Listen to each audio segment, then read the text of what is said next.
ನಮಸ್ಕಾರ ಎಲ್ರಿಗೂ, welcome to KPSC times. So ನಾವು ಇಂಡಿಯನ್ ಕಾನ್ಸ್ಟಿಟ್ಯೂಷನ್ ಅಥವಾ ನಾವು ಇಂಡಿಯನ್ ಪಾಲಿಟಿ ಇವಾಗಲೇ 3 ಇಂಪಾರ್ಟೆಂಟ್ ಪಾರ್ಟ್ಸ್ಗಳನ್ನ ನೋಡ್ಕೊಂಡಿದ್ದೀವಿ. ಸೊ ಇವಾಗ ರೀಸೆಂಟಾಗಿ ನಾವು ಫಂಡಮೆಂಟಲ್ ರೈಟ್ಸ್ಗಳನ್ನ ಸ್ಟಾರ್ಟ್ ಮಾಡ್ಕೊಂಡಿದ್ವಿ.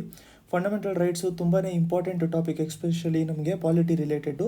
ಸೊ ಇದು ಫಂಡಮೆಂಟಲ್ ರೈಟ್ಸು, ಫಂಡಮೆಂಟಲ್ ಡ್ಯೂಟೀಸು, ಅದಾದಮೇಲೆ directive principle of state policy, ಇವುಗಳಿಂದ ಕ್ವೆಶನ್ ಅಂತೂ ಕೇಳಿರ್ತಾರೆ.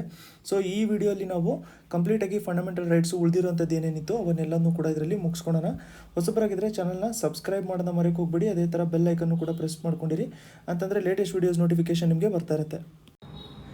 ಡೈಲಿ ಬೇಸಿಸಲ್ಲಿ ನಮ್ಮ ವಾಟ್ಸಪ್ ಗ್ರೂಪಲ್ಲಿ ಈ ಥರ ನಾವು ಬೇರೆ ಬೇರೆ PDF ನಾವು ಮಾಡಿರೋಂಥ ನೋಟ್ಸಿನ PDF ಒನ್ ಲೈನರ್ಸ್ ಆಗಿರ್ಬೋದು, ಇಲ್ಲಾಂತಂದರೆ job notification, important news paper clips ಆಗಿರಲಿ, ಇಲ್ಲಾಂತಂದರೆ ಬೇರೆ ನಮಗೆ ಜನರಲಾಗಿ ಇಂಪಾರ್ಟೆಂಟ್ ಏನಿರುತ್ತೆ ನಮಗೆ ಎಕ್ಸಾಮಿಗೆ, ಆ ನೋಟ್ಸ್ ಎಲ್ಲದೂ ಕೂಡ ಶೇರ್ ಮಾಡ್ತಾ ಇರ್ತೀವಿ. ನೀವು ನಮ್ಮ ವಾಟ್ಸಪ್ ಗ್ರೂಪ್ ಜಾಯ್ನ್ ಆಗಬೇಕು ಅಂತಂದರೆ ಇಲ್ಲಿ ಕೊಟ್ಟಿರೋಂಥ ನಂಬರ್ಗೆ ನೀವು ಕಾಂಟ್ಯಾಕ್ಟ್ ಮಾಡ್ಕೊಂಡಿರ್ಬೋದು.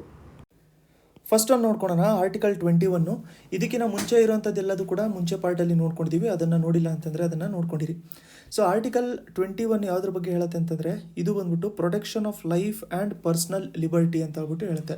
ಅಂತಂದರೆ ಯಾವುದೇ ಪರ್ಸನ್ಗೂ ಕೂಡ ಲೈಫು ಮತ್ತು ಪರ್ಸ್ನಲ್ ಲಿಬರ್ಟಿ ಇರಲೇಬೇಕು, ಅದನ್ನು ಡಿಪ್ರೈವ್ ಮಾಡೋಕ್ಕಾಗಲ್ಲ ಅಂತ ಹೇಳ್ಬಿಟ್ಟು ಹೇಳ್ತಾ ಇದೆ. ಅದ್ರ ಜೊತೆಗೆ ಇನ್ನೊಂದು ವರ್ಡ್ ಏನು ಎಸ್ಟಾಬ್ಲಿಷ್ ಮಾಡುತ್ತೆ ಅಂತಂದರೆ, except according to procedure established by law. Procedure established by law ಅಂತಂದರೆ ಏನು ಪ್ರೊಸೀಜರಲ್ಲಿ ಫಾಲೋ ಮಾಡಬೇಕು ಅದೇ ಪ್ರೊಸೀಜರು ಎಲ್ಲರಿಗೂ ಕೂಡ ಫಾಲೋ ಮಾಡ್ಕೋಬೇಕಾಗತ್ತೆ ಅಂತ ಹೇಳ್ಬಿಟ್ಟು ಇದು ಹೇಳ್ತಾ ಇರುತ್ತೆ. So due process of law ಅಂತ ಇರುತ್ತೆ, ಇನ್ನೊಂದು ಪ್ರೊಸೀಜರ್ ಎಸ್ಟಾಬ್ಲಿಷ್ಡ್ ಬೈ ಲಾ ಅಂತ ಇರುತ್ತೆ. ಸೊ ಅದ್ರ ಮೇಲೆ ನಾವು ಸಪ್ರೇಟಾಗಿ ಒಂದು ವಿಡಿಯೋ ನೋಡ್ಕೊಂಡಿರೋಣ. ನೆಕ್ಸ್ಟ್ ಬಂದ್ಬಿಟ್ಟು ನಮಗೆ ಆರ್ಟಿಕಲ್ 22. ಆರ್ಟಿಕಲ್ 22 ಬಂದ್ಬಿಟ್ಟು protection against arrest and detention in certain cases ಅಂತ ಹೇಳ್ಬಿಟ್ಟು ಹೇಳುತ್ತೆ. ಸೊ ಇದರಲ್ಲಿ ಬೇರೆ ಬೇರೆ ಥರದ್ದು ಪ್ರಾವಿಷನ್ಸ್ ಇರುತ್ತೆ.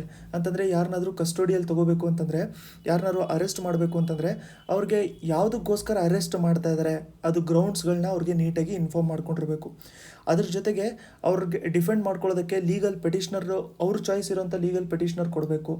ಅದಾದಮೇಲೆ ಯಾರಿಗಾದರೂ ಅರೆಸ್ಟ್ ಮಾಡಿಕೊಂಡ್ರೆ 24 hours ಒಳಗಡೆ ಅವ್ರನ್ನ ಮ್ಯಾಜಿಸ್ಟ್ರೇಟ್ ಹತ್ರ ಇವರು ಸಬ್ಮಿಟ್ ಮಾಡಬೇಕು. ಆದರೆ ಈ 24 hours ಏನು ಟ್ರಾವೆಲ್ ಟೈಮು ಇನ್ಕ್ಲೂಡ್ ಆಗಿರಲ್ಲ. ಇದಕ್ಕೊಂದು ಎಕ್ಸಾಂಪಲ್ ತೊಗೋಬೇಕು ಅಂತಂದರೆ, ಇದು ಎಕ್ಸಾಂಪಲ್ ನಾವು ಇಷ್ಟು ಇಂಡಿಯಾ ಅಂತ ಹೇಳ್ಬಿಟ್ಟು ತೊಗೊಳೋಣ.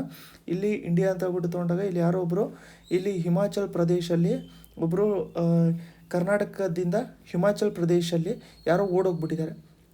ಸೊ ಇವಾಗ ಹಿಮಾಚಲ್ ಪ್ರದೇಶಲ್ಲಿ ಅರೆಸ್ಟ್ ಮಾಡ್ಕೊಂಡಿದ್ದಾರೆ. ಅವ್ರನ್ನ ಕರ್ನಾಟಕಕ್ಕೆ ಕರ್ಕೊಂಡು ಬರಬೇಕು ಅಂತಂದರೆ ಇಲ್ಲಿ ಟ್ರಾವೆಲ್ ಟೈಮ್ ಏನಿರುತ್ತಲ್ಲ ಇದನ್ನು ಇನ್ಕ್ಲೂಡ್ ಮಾಡ್ಕೊಂಡಿರಲ್ಲ. ಸೊ ಈ ಥರದ್ದು ಬೇರೆ ಬೇರೆ ಥರದ್ದು ಇರುತ್ತೆ ಇದರಲ್ಲಿ ಕ್ಲಾಸ್ಗಳು ಕೂಡ. ಅದಾದಮೇಲೆ ಪ್ರಿವೆಂಟಿವ್ ಡಿಟೆನ್ಷನು ಇವೆಲ್ಲದು ಕೂಡ ಬರ್ತಾ ಇರುತ್ತೆ. ನೆಕ್ಸ್ಟು ನಾವು ನೋಡ್ಕೊಳ್ಳೋಣ, ಆರ್ಟಿಕಲ್ 21A ಯಾವುದ್ರ ಬಗ್ಗೆ ಹೇಳುತ್ತೆ ಅಂತಂದರೆ, ಇದು ರೈಟ್ ಟು ಎಜುಕೇಷನ್ ಬಗ್ಗೆ ಮಾತಾಡುವಂಥದ್ದು. ಆರ್ಟಿಕಲ್ 21A ಅಂತಂದರೆ ಫ್ರೀ ಮತ್ತು ಕಂಪಲ್ಸರಿ ಎಜುಕೇಷನ್ನು ಎಲ್ಲ ಮಕ್ಕಳಿಗೂ ಕೂಡ ಪ್ರೊವೈಡ್ ಮಾಡ್ಕೋಬೇಕು. ಏಜ್ ಬಂದ್ಬಿಟ್ಟು 6-14 ಇಯರ್ಸು. ಏಜ್ ಬಂದ್ಬಿಟ್ಟು 6-14 ಇಯರ್ಸ್ವರೆಗೂ ಬರುವಂಥ ಎಲ್ಲ ಮಕ್ಕಳಿಗೂ ಕೂಡ ಇದನ್ನು ಪ್ರೊವೈಡ್ ಮಾಡ್ಕೋಬೇಕು ಅಂತ. Next article number 23.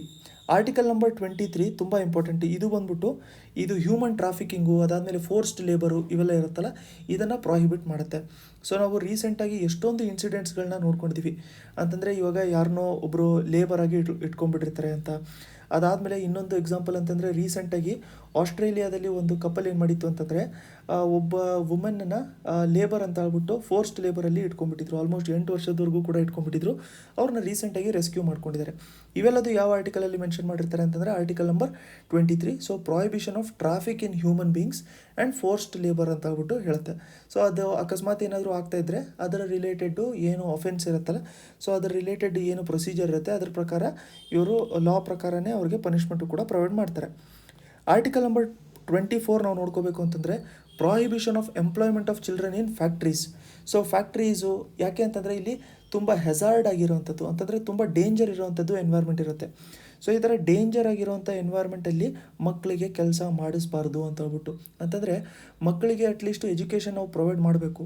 ಅಕಸ್ಮಾತ್ ಅವ್ರಿಗೆ ಏನಾದ್ರು ಕೆಲಸ ಮಾಡಬೇಕು ಅಂತಲೇ ಇದ್ದಿದ್ದರೆ, ಫ್ಯಾಮಿಲಿ ಪ್ರೆಷರ್ ಆಗಿರ್ಬೋದು, ಇಲ್ಲಾಂತಂದರೆ ಅವರೇ ಏನಾದ್ರು ಎಂಪ್ಲಾಯ್ಮೆಂಟು ಹುಡ್ಕೋಬೇಕಾಗಿದ್ದರೆ ಹೆಜಾರ್ಡ್ ಇರೋವಂಥದ್ದು ಎಂಪ್ಲಾಯ್ಮೆಂಟಲ್ಲಿ ಅವರು ಇರೋ ಹಾಗಿಲ್ಲ ಅಂತ ಹೇಳ್ಬಿಟ್ಟು ಹೇಳೋಂಥದ್ದು ನಮಗೆ article number 24. Article number 25. So ನೋಡಿ, ಇದು ಆರ್ಟಿಕಲ್ 25ಇಂದ ಆರ್ಟಿಕಲ್ 32ವರೆಗೂ ಏನಿದಾವಲ್ಲ ಆರ್ಟಿಕಲ್ಸು, ಇವುಗಳಿಂದ ತುಂಬ ಜಾಸ್ತಿ ಕೇಳ್ತಾ ಇದ್ದಾರೆ ಇವಾಗ.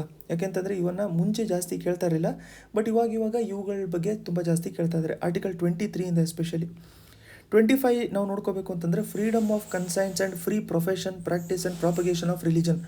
ಅಂತಂದರೆ ಯಾರಿಗೆ ಯಾವ ರಿಲಿಜನ್ ಇಷ್ಟ ಅವ್ರಿಗೆ ಅದರ ಫ್ರೀಡಮ್ ಇರುತ್ತೆ. ಅಂತಂದರೆ ಯಾವುದೇ ರಿಲಿಜನ್ ಇಷ್ಟ ಇರ್ಬೋದು, ಆ ರಿಲಿಜನ್ನಿಂದ ಬೇರೆ ರಿಲಿಜನ್ಗೆ ಹೋಗೋಕೆ ಇಷ್ಟ ಇರ್ಬೋದು.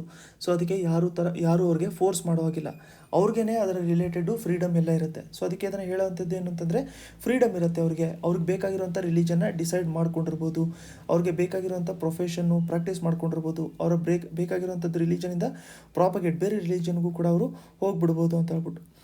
ಆರ್ಟಿಕಲ್ ನಂಬರ್ 26 ನಮಗೆ freedom to manage religious affairs ಅಂತ ಹೇಳ್ಬಿಟ್ಟು ಹೇಳುತ್ತೆ. So freedom to manage religious affairs ಅಂತ ಹೇಳಿದ ತಕ್ಷಣ ನಮಗೆ ಇದರಲ್ಲಿ ಏನು ಬಂದಿರುತ್ತೆ, ಸೊ ಇದರಲ್ಲಿ ನೋಡಿ ರಿಲಿಜಿಯಸ್ ಅಫೇರ್ಸ್ ಅಂತಂದರೆ ರಿಲಿಜಿಯಸ್ ಇನ್ಸ್ಟಿಟ್ಯೂಷನ್ಸ್ಗಳನ್ನ ಸೆಟಪ್ ಮಾಡ್ಕೊಳ್ಳೋಂಥದ್ದು, ಈ ಥರದ್ದು ಬೇರೆ ಬೇರೆ ಪಾಯಿಂಟ್ಸ್ ಬರುತ್ತೆ. ಅದರಲ್ಲಿ ನಾವು ನೋಡ್ಕೋಬೇಕು ಅಂತಂದರೆ ಫಸ್ಟ್ ಒನ್ ಬಂದ್ಬಿಟ್ಟು ಏನು, ಫಸ್ಟ್ ಒಂದು ನೋಡಿ ಇನ್ಸ್ಟಿಟ್ಯೂಷನ್ ಯಾವ ಥರ ಸೆಟಪ್ ಮಾಡ್ಬೋದು ಅಂತ, ರಿಲಿಜಿಯಸ್ ಇನ್ಸ್ಟಿಟ್ಯೂಷನ್ ಆದರೂ ಮಾಡ್ಬೋದು ಅಥವಾ ಚಾರಿಟೇಬಲ್ ಟ್ರಸ್ಟ್ ಆಗೋದು ಕೂಡ ಅವರು ಸೆಟಪ್ ಮಾಡ್ಕೊಂಡಿರ್ಬೋದು. ಅದಾದಮೇಲೆ ಇನ್ನೊಂದು ಆ ರಿಲಿಜನಿಂದು ಮ್ಯಾಟರ್ಸ್ ಏನಿರುತ್ತಲ್ಲ, ಮ್ಯಾಟರ್ಸ್ ಆಫ್ ರಿಲಿಜನ್ ಅದನ್ನು ಅವರೇ ಮ್ಯಾನೇಜ್ ಮಾಡ್ಕೊತಾ ಇರ್ಬೋದು. ಥರ್ಡ್ ಒಂದು ಬಂದ್ಬಿಟ್ಟು ಮೂವೇಬಲ್ಲು, ಅದಾದಮೇಲೆ ಇಮ್ಮೂವೇಬಲ್ ಪ್ರಾಪರ್ಟಿನ ಅಕ್ವೈರ್ ಮಾಡ್ಕೊಂಡಿರ್ಬೋದು. ಸೊ ಎಲ್ಲದಕ್ಕೂ ಕೂಡ ಫ್ರೀಡಮ್ ಇದೆ. ಅದಾದಮೇಲೆ ಈ ಪ್ರಾಪರ್ಟಿ ಏನು ಅಕ್ವೈರ್ ಮಾಡ್ಕೊಂಡಿರ್ತಾರಲ್ಲ, ಸೊ ಈ ಪ್ರಾಪರ್ಟಿನ ಅಡ್ಮಿನಿಸ್ಟ್ರೇಷನ್ ನೋಡ್ಕೊಳ್ಳೋದಕ್ಕೂ ಕೂಡ ಅವ್ರಿಗೆ ರೈಟ್ಸ್ ಇರುತ್ತೆ ಅಂತ ಹೇಳ್ಬಿಟ್ಟು ಹೇಳ್ತಾ ಇದ್ದಾರೆ. ನೆಕ್ಸ್ಟು ನಾವು ನೋಡ್ಕೋಬೇಕು ಅಂತಂದರೆ ಆರ್ಟಿಕಲ್ ನಂಬರ್ 27 ಇದು ಏನು ಅಂತಂದರೆ freedom as to payment of taxes for promotion of any particular religion.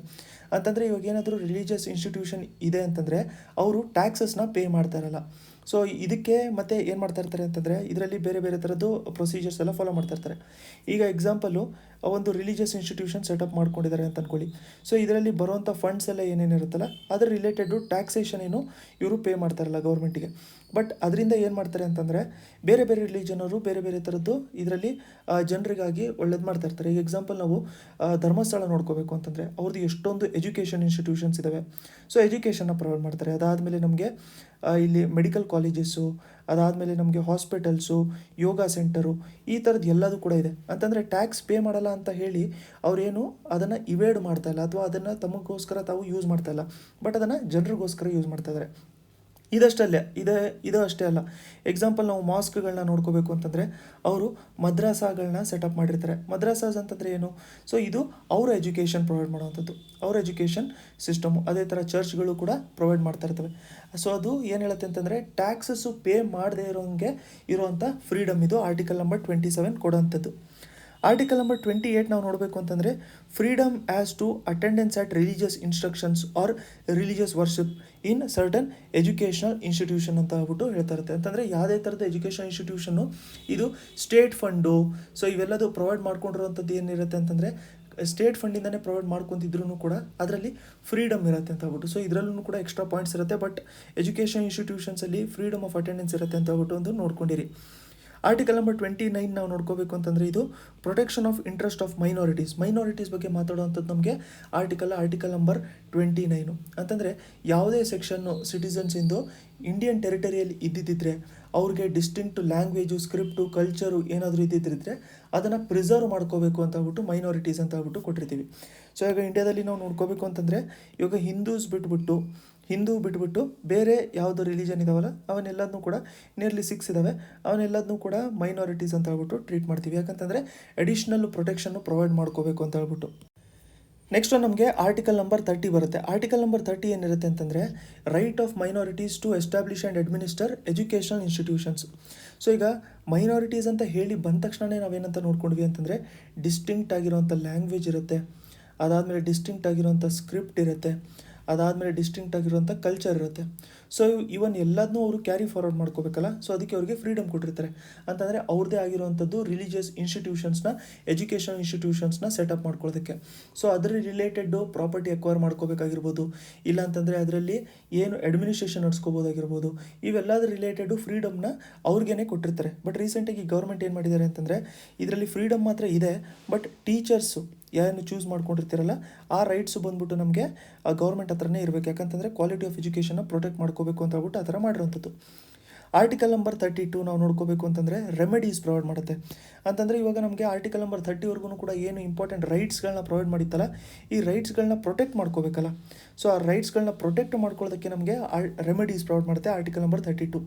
ಅಂತಂದರೆ ಈ ರೈಟ್ಸ್ ಕೊಟ್ಟಿರೋಂಥದ್ದನ್ನ ಈ ಪಾರ್ಟ್ 3ಯಲ್ಲಿ ಇರುವಂಥ ರೈಟ್ಸ್ ಏನಿದೆ ಅಲ್ಲ, ಆ ರೈಟ್ಸ್ನ ಪ್ರೊಟೆಕ್ಟ್ ಮಾಡ್ಕೊಳ್ಳೋದಕ್ಕೆ ಇರುವಂಥದ್ದೇ ಆರ್ಟಿಕಲ್ ನಮಗೆ ಆರ್ಟಿಕಲ್ ನಂಬರ್ 32. ಅಂತಂದರೆ ನಾವು ಕೋರ್ಟಿಗೆ ಹೋಗ್ಬಿಡ್ಬೋದು. ಅಕಸ್ಮಾತ್ ನಮಗೇನಾದ್ರು ಇದನ್ನು ವೈಲೇಷನ್ ಆಗಿದೆ ಅಂತಂದರೆ ಡೈರೆಕ್ಟಾಗಿ ನಾವು ಕೋರ್ಟಿಗೆ ಹೋಗ್ಬಿಡ್ಬೋದು ಅಂತ.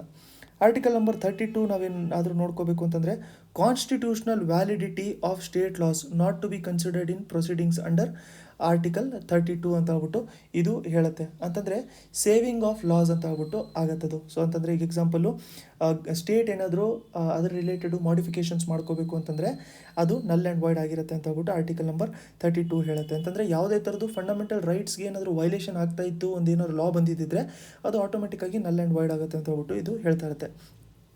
ನೆಕ್ಸ್ಟ್ ಆರ್ಟಿಕಲ್ ನಂಬರ್ 33 ಬಂದ್ಬಿಟ್ಟು ಏನು ಅಂತಂದರೆ, ಪಾರ್ಲಿಮೆಂಟಿಗೆ ಪವರ್ ಕೊಡುತ್ತೆ. ಯಾವುದೇ ಥರದ್ದು ಚೇಂಜಸ್ ಅಕಸ್ಮಾತ್ ಮಾಡಬೇಕು ಅಂತಂದರೆ ಫಂಡಮೆಂಟಲ್ ರೈಟ್ಸಲ್ಲಿ ಅಥವಾ ಈ ಪಾರ್ಟ್ 3ಯಲ್ಲಿ ಚೇಂಜಸ್ ಏನಾದರೂ ಮಾಡ್ಕೋಬೇಕು ಅಂತಂದರೆ ಅದರ ರೈಟ್ಸ್ ಯಾರಿಗೆ ಕೊಟ್ಟಿರ್ತಾರೆ ಅಂತಂದರೆ ಅದರ ರೈಟ್ಸ್ ಬಂದ್ಬಿಟ್ಟು ನಮಗೆ ಪಾರ್ಲಿಮೆಂಟ್ ಹತ್ರ ಕೊಟ್ಟಿರುತ್ತೆ. ಆ ರೈಟ್ಸ್ ಕೊಡೋಂಥದ್ದೇ ನಮಗೆ ಆರ್ಟಿಕಲ್ ನಂಬರ್ 33. ನೆಕ್ಸ್ಟ್ ನಾವು ನೋಡ್ಕೋಬೇಕು ಅಂತಂದರೆ ನಮಗೆ ಆರ್ಟಿಕಲ್ ನಂಬರ್ 34. ಆರ್ಟಿಕಲ್ ನಂಬರ್ 34 ಏನು ಹೇಳುತ್ತೆ ಅಂತಂದರೆ, ಇದು ಮಾರ್ಷಲ್ ಲಾ ಅಂತಂದರೆ ಮಿಲಿಟ್ರಿ ಲಾ ಏನಾದರೂ ಎಲ್ಲಾದರೂ ಒಂದು ಕಡೆ ಎನ್ಫೋರ್ಸ್ ಆಗಿದ್ದರೆ, ನೀವು ಆಫ್ಸ್ಪಾ ಆ್ಯಕ್ಟ್ ಕೇಳಿರ್ಬೋದು, armed forces special provision act. So AFSPA act ಯಾವುದಾದ್ರು ರೀಜನಲ್ಲಿ ಇರಬೇಕಾದ್ರೆ ಮಿಲಿಟ್ರಿಗೆ ಸಪ್ರೇಟಾಗಿ ಪವರ್ ಇರುತ್ತೆ. ಅಂತಂದರೆ ಯಾರಿಗಾದ್ರೂ ಮನೆ ಚೆಕ್ಕಿಂಗ್ ಮಾಡ್ಬೋದು ಅಥವಾ ಏನಾದರೂ ಇನ್ಸ್ಪೆಕ್ಷನ್ ಮಾಡ್ಕೋಬೋದು, ಯಾವುದೇ ಥರದ್ದು ಪರ್ಮಿಷನ್ ಇರುವಂಥದ್ದು ಅವಶ್ಯಕತೆ ಇರಲ್ಲ. ಸೊ ಈ ಥರದ್ದು ರೈಟ್ಸು, ಈ ಥರದ್ದು ಲಾ ಏನಾದರೂ ಎನ್ಫೋರ್ಸ್ಮೆಂಟಲ್ಲಿ ಇರಬೇಕಾದ್ರೆ ಇರುವಂಥ ಫಂಡಮೆಂಟಲ್ ರೈಟ್ಸು ಎಲ್ಲದೂ ಕೂಡ ಕ್ಯಾನ್ಸಲ್ ಆಗಿರುತ್ತೆ. ಬಟ್ ರೈಟ್ ಟು ಲೈಫ್ ಅಂತೂ ಇದ್ದಿರುತ್ತೆ. ಸೊ ಅದಕ್ಕೆ restrictions on rights conferred by this part while martial loss is in force in the area. So ಆ ಪರ್ಟಿಕ್ಯುಲರ್ ಏರಿಯಾದಲ್ಲಷ್ಟೇ ಇದು ರೈಟ್ಸು ಸ್ವಲ್ಪ ಕರ್ಟೇಲ್ ಮಾಡ್ಕೊಂಡಿರ್ತಾರೆ ಅಥವಾ ಸ್ವಲ್ಪ ಕಮ್ಮಿ ಮಾಡ್ಕೊಂಡಿರ್ತಾರೆ ಅಂತ ಹೇಳ್ಬಿಟ್ಟು ಹೇಳ್ತಾ ಇರ್ತಾರೆ. ಸೊ ಇಷ್ಟು ಕಂಪ್ಲೀಟಾಗಿ ಫಂಡಮೆಂಟಲ್ ರೈಟ್ಸ್ ನಾವು ನೋಡ್ಕೊಂಡಿರೋಂಥದ್ದು. ಗಾರ್ಡಿಯನ್ ಆಫ್ ಪಬ್ಲಿಕ್ ಪರ್ಸ್ ಅಂತ ನಾವು ಯಾರನ್ನ ಕರಿತೀವಿ ಅಂತ ನಿಮ್ಗೆ ಗೊತ್ತಿದ್ದರೆ ಇದನ್ನು ಮುಂಚೆ ಪಾರ್ಟಲ್ಲಿ ಡಿಸ್ಕಸ್ ಮಾಡ್ಕೊಂಡಿದ್ದೀವಿ. ಹ್ಯಾಶ್ಟ್ಯಾಗ್ ಅಂತ ಹೇಳ್ಬಿಟ್ಟು ಆನ್ಸರ್ನ ಕಮೆಂಟ್ ಸೆಕ್ಷನಲ್ಲಿ ಕಮೆಂಟ್ ಮಾಡ್ಕೊಂಡಿರಿ. ನೋಟ್ಸು PDF ಗಳಿಗೋಸ್ಕರ ಈ ನಂಬರ್ಗೆ ನೀವು ಕಾಂಟ್ಯಾಕ್ಟ್ ಮಾಡ್ಕೊಂಡಿರ್ಬೋದು. ನೆಕ್ಸ್ಟ್ ವೀಡಿಯೋಲಿ ಮತ್ತೆ ಸಿಗೋಣ.